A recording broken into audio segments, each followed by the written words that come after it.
Thank you. So the question we were given is anti-Semitism, ban it or tolerate it? So I'm a philosopher, and being a philosopher, I'm going to take a very simple and literal-minded approach to this question. I'm going to argue that anti-Semitism is not the kind of thing that can sensibly be banned, and that the endeavor to ban it serves as a cover for outlawing legitimate political positions. But let me just say, as a caveat, that nothing I'm going to say justifies physical violence towards Jews or anyone else.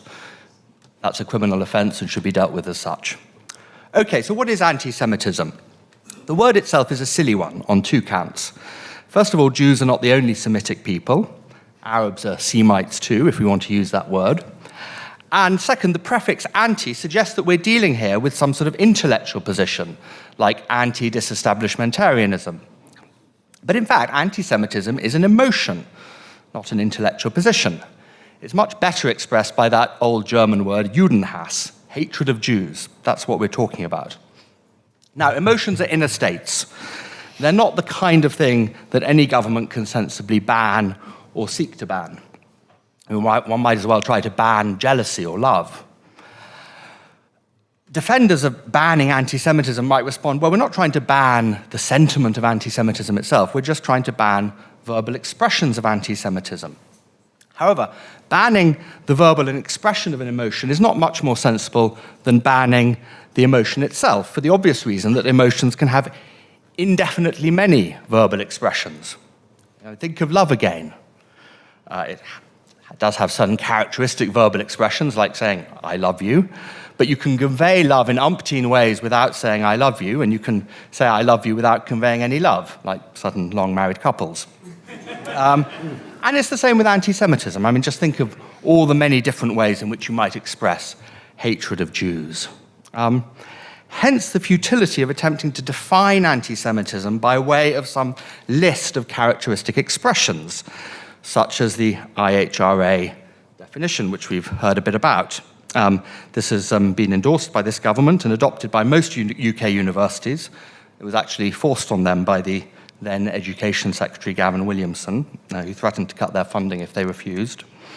And it runs, I'll quote selectively, contemporary examples of anti-Semitism in public life, the media, schools, the workplace, and in the religious sphere could, taking into account the overall context, include but are not limited to accusing Jewish citizens of being more loyal to Israel or to the alleged priority of Jews worldwide than to the interests of their own nations, denying the Jewish people their right to self-determination, e.g. by claiming that the existence of a state of Israel is a racist endeavor, applying double standards by requiring of it a behavior not expected or demanded of other democratic states, and drawing comparisons of contemporary Israeli policy to that of the Nazis.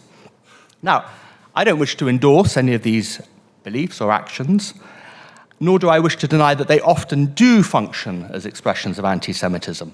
Certainly they do. My point is simply that there is no logical connection between them and anti-Semitism. Take, for example, Hermann Cohen, the great late 19th century neo-Kantian philosopher. He was Jewish.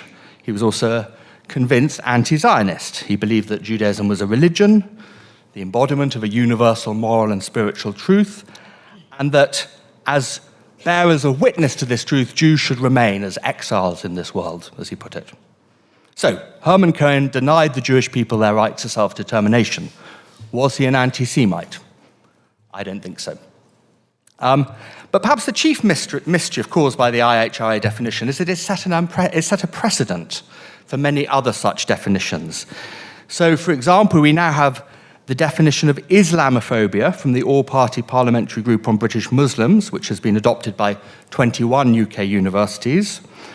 Contemporary examples of Islamophobia, runs a key paragraph, could include but are not limited to using the symbols and images associated with classic Islamophobia, e.g. Muhammad being a paedophile, claims of Muslims spreading Islam by the sword or subjugating minority groups under their rule, etc., etc.